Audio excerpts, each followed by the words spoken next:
Booster son atelier grâce aux réseaux sociaux n'a jamais été aussi simple. Aujourd'hui, il existe des centaines d'outils gratuits et Art Héritage est là pour vous les présenter. Ce guide qui vous est proposé par Art Héritage va vous présenter plusieurs solutions pour pouvoir mettre en avant votre travail et votre atelier. Notre but n'est clairement pas de faire de vous des vendeurs experts ou alors de la vente agressive, du commercial. On est ici pour vendre du fait main, de l'artisanat d'art, donc on a une approche complètement différente des commerces ailleurs. Si je devais choisir un mot pour définir artisanat d'art, je choisirais authenticité. Et c'est ce mot qu'on va devoir laisser transparaître à travers votre communication sur les différents supports. Je vous rassure, ce guide n'est pas là pour vous faire perdre du temps, au contraire. On va voir comment aujourd'hui un créateur ou un artisan d'art français peut utiliser un petit peu de son temps pour développer son atelier et ainsi faire vivre son art. Pour ceux qui ne me connaîtraient pas, moi c'est Malo Bouillet, je suis le fondateur d'Art Héritage. C'est un projet qui vise à valoriser l'artisanat d'art à travers le monde en passant par le digital. Petite notion pour commencer, pour bien comprendre là où vous mettez les pieds, qu'est-ce que le digital? Le digital est un monde informatique gigantesque regroupant des milliards de personnes dont vous,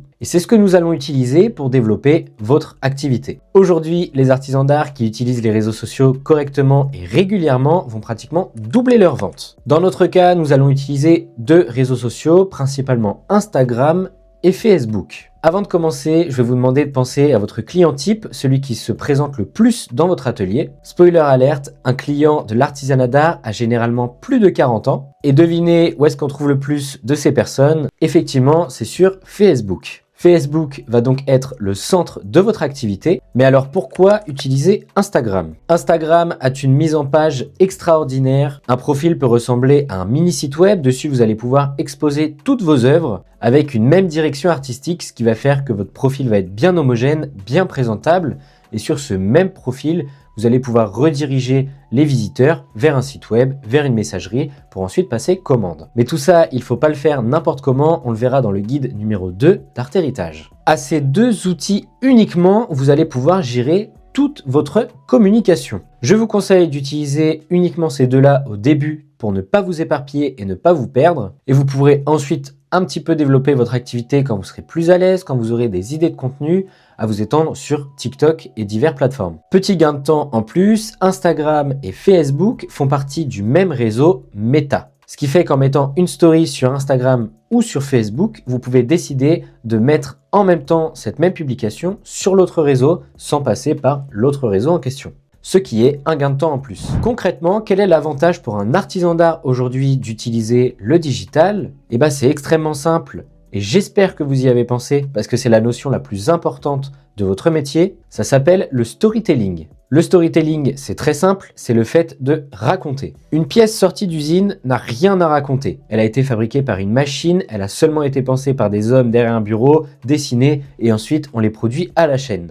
Une pièce d'artisanat d'art n'a rien à voir avec ce procédé-là. Votre pièce a une histoire et une histoire, ça se raconte. Les réseaux sociaux sont donc votre meilleur ami pour témoigner, pour documenter la création d'une pièce. Et ça va rajouter une valeur à votre produit fini. Et ça, même avant d'avoir mis la pièce en vente. Je m'explique, ce sera plus clair. Vous êtes en pleine conception sur une pièce de marqueterie. À l'étape 1 du projet, vous allez pouvoir faire une petite story « Nouveau projet », ce qui va annoncer le début d'un projet. Les gens qui vous suivent déjà vont alors être au courant que vous bossez sur un nouveau projet et vont suivre cette actualité, qu'ils le veuillent ou non, parce que vous allez le mettre en story. Donc, sans qu'ils s'en rendent compte, ils vont suivre les étapes de fabrication en même temps que vous. Donc, première étape, vous allez annoncer le nouveau projet. Deuxième étape, vous allez pouvoir prendre des vidéos, des photos en pleine conception, soit en train de dessiner la future pièce, ou alors, une fois quelques pièces découpées, vous allez pouvoir prendre une photo, prendre une petite vidéo en accéléré, en train de monter ces mêmes pièces. Vos abonnés vont donc avoir un petit aperçu de ce que vous êtes en train de fabriquer. Ils vont voir que vous y passez du temps, que c'est même parfois assez satisfaisant de voir la fabrication d'un objet. Et juste avec ces étapes-là, mis en ligne, ils vont avoir hâte du résultat final. Une fois la pièce terminée, évidemment, vous allez continuer de poster sur vos réseaux sociaux, mais là, vous allez plus travailler vos posts et vous allez pouvoir créer un post assez esthétique, gardant votre univers de créateur, d'artisan d'art, mais tout en invitant à l'acheter. Toutes ces petites techniques-là, on les verra dans des futurs guides. Je vous rassure, on va pas voir tout ça aujourd'hui. Aujourd'hui, je vous explique déjà premièrement pourquoi les réseaux sociaux sont utiles à vos ateliers. Et je pense que vous commencez un petit peu à comprendre. Pour revenir à notre pièce de marqueterie, imaginons que cette pièce s'est vendue. Et bien même une fois vendue, vous allez refaire un post en disant qu'elle a été vendue, qu'elle part. Déjà, ça va annoncer à vos clients qu'elle n'est plus disponible, c'est super important. Et de deux, ça va montrer que vous avez de la clientèle. Ça veut dire qu'il y a des gens qui sont satisfaits par vos services. Et ce point-là, il est super important. Les gens, ils ont besoin d'être assurés. Ils ont besoin de savoir que vous savez ce que vous faites, que vous savez que vous pouvez vendre et que vous savez vendre. Notez donc ce terme quelque part, il est super important, storytelling, mais évidemment, je vais vous montrer comment faire. Il est prévu que je fasse une vidéo guide entièrement dédiée au storytelling parce que comme je vous l'ai dit, c'est hyper important dans votre métier. J'irai donc dans un atelier partenaire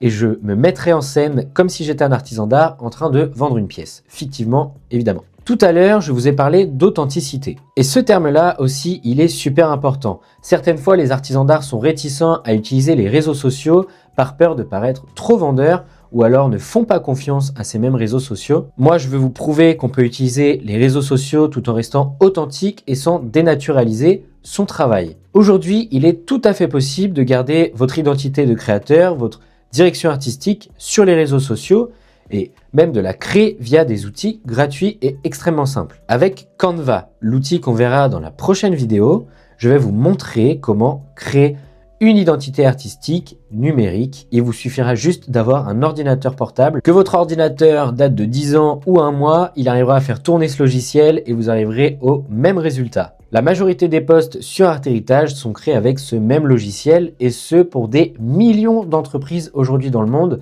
C'est un outil hyper accessible, pas trop aimé des graphistes parce que effectivement il ne fait pas office d'outil extrêmement performant pour du graphisme de haut niveau, on va dire. Mais pour des débutants ou intermédiaires, il fait parfaitement le taf. Et comme je vous l'ai dit, c'est un outil gratuit. Alors forcément, tous les outils que je vais vous présenter dans ce guide ont des fonctionnalités payantes, ça paraît logique, mais la grande majorité des fonctionnalités primaires sont gratuites. Cette vidéo était un petit peu une vidéo d'introduction pour vous présenter le thème général de ce guide numéro 1 Art Héritage.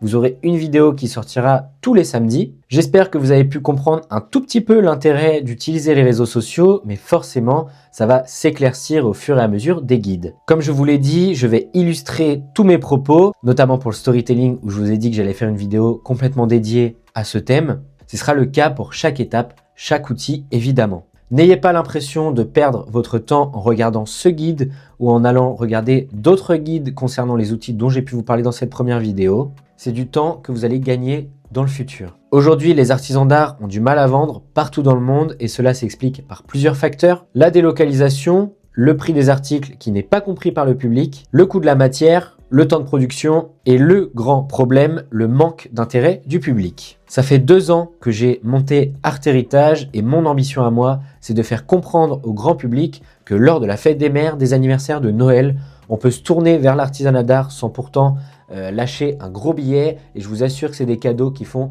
beaucoup plus plaisir aux autres gens car c'est personnalisé, c'est unique, c'est des cirés uniques. Les gens ont l'impression d'être concernés par leurs pièces, elles ont une histoire.